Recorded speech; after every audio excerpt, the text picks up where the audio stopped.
So, let's talk about Saudi Arabia. Now, before we begin, you're going to need to know a thing or two about a thing or two. So the Kingdom of Saudi Arabia isn't even 100 years old, but it was founded in 1932 by King Mohammed ibn Saud.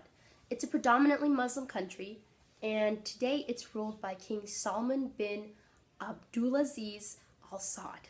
Not salmon, Salman. The U.S. alliance with Saudi Arabia began in 1940 when diplomatic relations were officially established. Since their establishment, the alliance has focused on two main things: oil and security.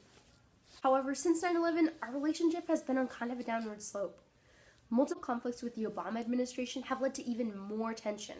Today, our leaders are trying to portray this as a seemingly okay issue, when in reality, there's a lot of turmoil under the surface that we aren't getting to know about.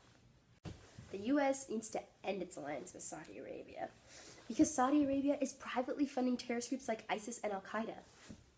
And its leaders are abusing their power in the monarchy. So Saudi Arabia is privately funding Sunni terrorist groups like ISIS and Al-Qaeda with their money. 9/11 was an attack carried out by mostly Saudi-born hijackers. 15 out of the 19 hijackers were Saudi-born. Al-Qaeda was founded by Osama bin Laden, who was a Saudi, and he was exiled in 1992.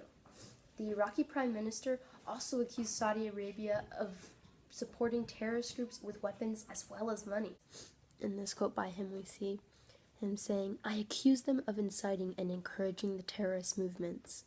I accuse them of supporting them politically and in the media, of supporting them with money and by buying weapons for them." Saudi Arabia is causing ISIS to be funded. With ISIS being funded, that's going to lead to more terrorism all over the world, which is bad news for everyone. We can see that when ISIS is funded, it leads to a rise in terrorism in the surrounding areas through these graphs from BBC. It has only been accused of funding ISIS. It has never been proven as a fact. There is overwhelming evidence that they actually are funding these terrorist groups. Furthermore, these terrorist groups that they're funding are Sunni terrorist groups. Sunni terrorist groups include ISIS and Al-Qaeda. Saudi Arabia is a predominantly Sunni Muslim country. Second,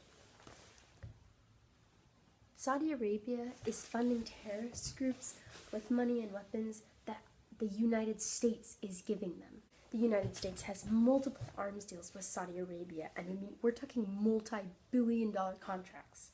Furthermore, the U.S. sends in army personnel, like the special forces, to train Saudis and supply them with weapons and military knowledge.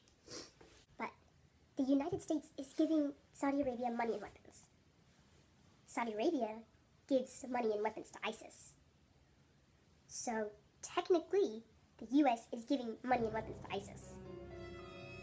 We are funding our own problem. If the U.S. is giving the Kingdom of Saudi Arabia money and weapons, they should just stop giving them money and weapons. They shouldn't terminate their alliance with them.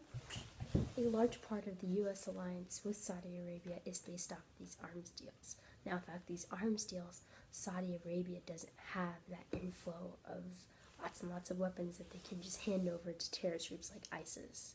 By terminating both the alliance and the arms deals, you not only have terrorist groups like ISIS that don't have as much weapons, you also have countries like Saudi Arabia that don't have as many weapons. Relatives of the monarchy are abusing their power and wealth to fund their own private interests rather than those of Saudi Arabia and its citizens. The cabinet of Saudi Arabia is made up of mostly monarchs, which are relatives and princes within the royal family.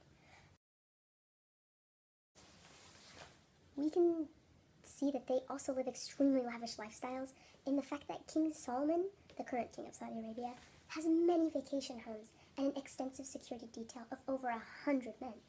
In fact, royal relatives even go to jail in style. If Saudi Arabia is made up of absolute monarchs, and these absolute monarchs are taking money for themselves, by taking money for themselves, that's like being a tyrant. So, Saudi Arabia is being ruled by tyrants. Saudi Arabian monarchs have lots of money because of their wise oil investments. They aren't tyrants just because they're rich. Their wise investments have only benefited them. Citizens of Saudi Arabia's average household income is close to $3,800 per month.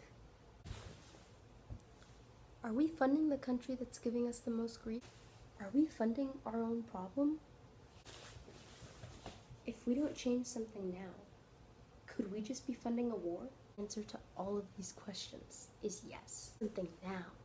Start having conversations. This is an issue we need to address ahora.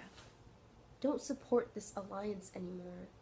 We must stand together as a nation united with a common goal to end the alliance with Saudi Arabia.